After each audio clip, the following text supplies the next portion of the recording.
hard, but they look like this. This man teaches that you'll learn a lot quicker and play a lot better if you'll only try less.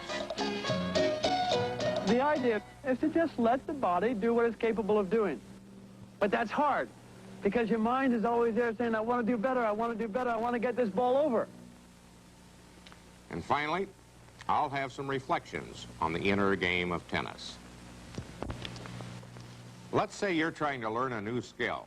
First, you'll probably memorize a complicated set of instructions. Next, you'll command your body to obey them. And then you will condemn yourself when your body fails to respond as quickly as you want. It's usually a long, frustrating process. In Los Angeles, there's a tennis pro named Timothy Gallwey who claims he has a better way. He calls his system the inner game. Recently, we invited Gallwey to demonstrate by showing how quickly he could teach tennis to a class of absolute beginners. Some of the pupils were openly skeptical at the start. Among these was a somewhat sedentary, middle-aged lady named Molly Groger. Help, I need somebody, help, not just anybody, help, I need someone. I haven't done anything physical in like 20 years. I could just picture myself as like just chasing balls all the time, you know, never hitting it, just chasing it. And I'd heard about the inner game, but I really didn't think it would work with me. As a matter of fact, I had called yesterday to cancel it because I thought it'd be hopeless, but I was talked into coming. If we'd have been learning how to walk the way we learn how to play sports, our dad would have been there saying, okay, now, Tommy, first you put your left foot out and you put your weight in the heel of your foot, then you sort of shift on over. No, don't shift so early. Shift about now. After you've taken this forward past your right foot, then you shift over and you put your weight in your left foot. You understand? But this isn't how it went. Instead, little Tommy sits and he just notices his father walking. He just sees him. He's not even studying it. He just starts doing it. And he falls over. And after he falls over, he doesn't say, oh, darn it, I'm doing so badly, I'll never learn how to walk. I always fall to the right. How come I'm falling to the right? He gets up, he falls the other way. And this isn't just trial and error. This is trial and correction. Trial and correction. But the correction is self-correction. No one's there telling him from outside how to do it. He learns from his own experience, and he learns very rapidly. Now, the idea of the inner game is to learn to play tennis in the same way. To learn to play without always trying to consciously control your actions. I'm going to have Tim hit some balls to me, and as the ball flies through the air, I want you just to watch it. In the very instant the ball hits the court, I want you to say bounce. In the very instant the ball hits the racket, I want you to say hit. So you'll just be saying bounce, hit. All you need to do is watch the ball, okay? Bounce, hit. The key of all the exercises in the inner game is to focus the mind's attention somewhere where it will not interfere with the body's ability to hit the ball automatically. You stand here and Tim will throw you a couple, and you just continue doing the same thing. Should I try to hit it? Not at first. At first, just say bounce when the ball bounces and hit when you would hit it. But don't hit it. Then after you feel like hitting it, go ahead and hit it. Okay. Bounce, hit. Bounce, hit. Bounce, hit. Bounce, hit. Okay. When a player is first learning the game of tennis, and when he says bounce, he's also out of the corner of his eye watching me hit the ball. So even though he's not trying to see how I hit it, the image of me hitting it is going right into his memory. You enjoying yourself? Yeah, it's really fun. You like that? Okay, here you go. I love it. The cardinal principle in any book written on tennis, about tennis, is to watch the ball. No tennis player really sees the ball enough. And the reason is they get bored. So I try to give them something to see in the ball that's interesting. So we watch the trajectory of the ball, the gracefulness of the line made by the ball as it flies through the air. Always it's the same. Put the mind somewhere where it can stay calm and not get you uptight, but relaxed and interested. Then the body does so beautifully, so beautifully. You might start listening to the ball, Molly. Listen to how it sounds on your racket. Hear that? Yes. Hear that one? What did that sound like? Very dull. It was like wood. That wood sound. Keep listening and you'll hear the sound that you like pretty soon. Just listen to it. Okay, now listen on this side. Now the grill.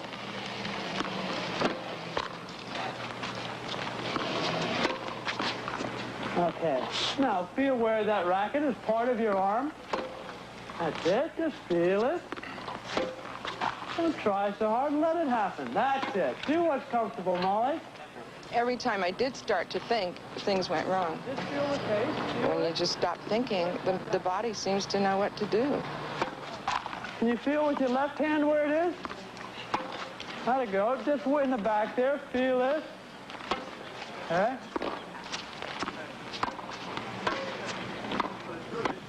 Now, I'll tell you what, Molly. We're going to do one other stroke now. And this one's called the serve. And the serve is just like a dance. You're just like a dance. We'll come back here and I'll show you how to do a dance called the serve. Okay? And I've done this dance a little bit, so I'll just do it. Okay. Da-da, da. In fact, you can start humming if you want. Okay. The rhythm like this. Watch this. Da-da, da. Da-da, da. Out loud. Okay, now, here's what you do. Once you stand there, shut your eyes, and imagine yourself doing that same dance. You might start humming a little bit. Da, da. As you're doing it, yeah. Okay, now what I want you to do is no thinking, just go do it, quick. Just no thinking, just go serve, yeah. Serve, fine, don't worry about missing. Keep serving, don't think. Go, do, quick. That's it. Down. Fine, again, don't worry about hitting it. Down. Out loud, let's hear it. Out loud, the rhythm. Down. There you go. I get them to hum the rhythm of my serve. So they're not thinking, oh, this is what he's doing with his elbow, this is what he's doing with his hands. They're not trying to remember all that. They start humming. And they see themselves doing very similar things, muscular movements, to what I did. But they're not thinking about it, so it just comes out naturally and fluidly.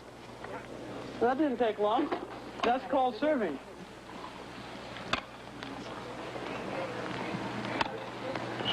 Out.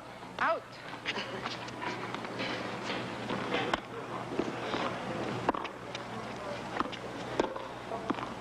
Don't miss it. Sit. Come. Okay? Okay, that's your first point in tennis. Score is 15-love. Fantastic. Okay, Molly. No need for you to miss. All of a sudden, everything became effortless. I was just sort of like floating along, and doing what came naturally, and I said, I'm playing tennis. It's really beautiful. Have a clear idea of what you want. Then let it happen. Don't try too hard. I'm going to try to make you miss, Molly, because it's going on too long. So I'll just get a little bit harder. You just keep watching the ball.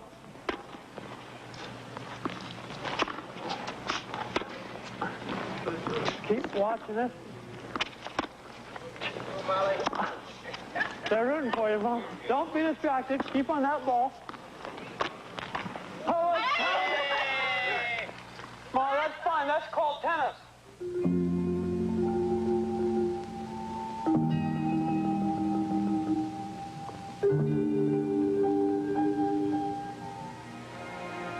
Only now we are on the threshold of opening another world and discovering the possibilities of the human mind.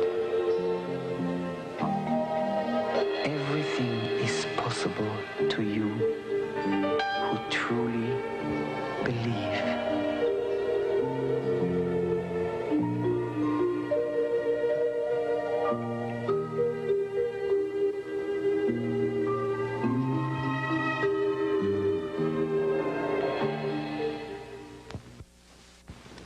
It may be that everything is possible to those who truly believe, but I worry about that otherworldly voice that we heard a minute ago. I don't think that's what Mr. Gallwey means by the inner game. And secondly, enough bad things have happened to tennis in the last 30 years without dragging mysticism in. A man I know who plays the inner game explains it otherwise. It's simple, he says. A, I play tennis better after 2 martinis. B, science tells us that 2 martinis reduce your athletic potential, not increase it. C, therefore, Gallwey is right. And if you get rid of the tension and ego of self-1, even by drinking martinis, self-2, the great computerized unconscious, will play better tennis than otherwise. Play better tennis, or write better English, or saw boards better, or whatever you do. It's probably a valid idea, except for the martinis. And it should produce healthier-minded tennis players, a group notorious for being dissatisfied with themselves. I should also add to whatever impression you got of Tim Gallwey, he says that in the process of playing the inner game, it is still perfectly all right to win. Good night.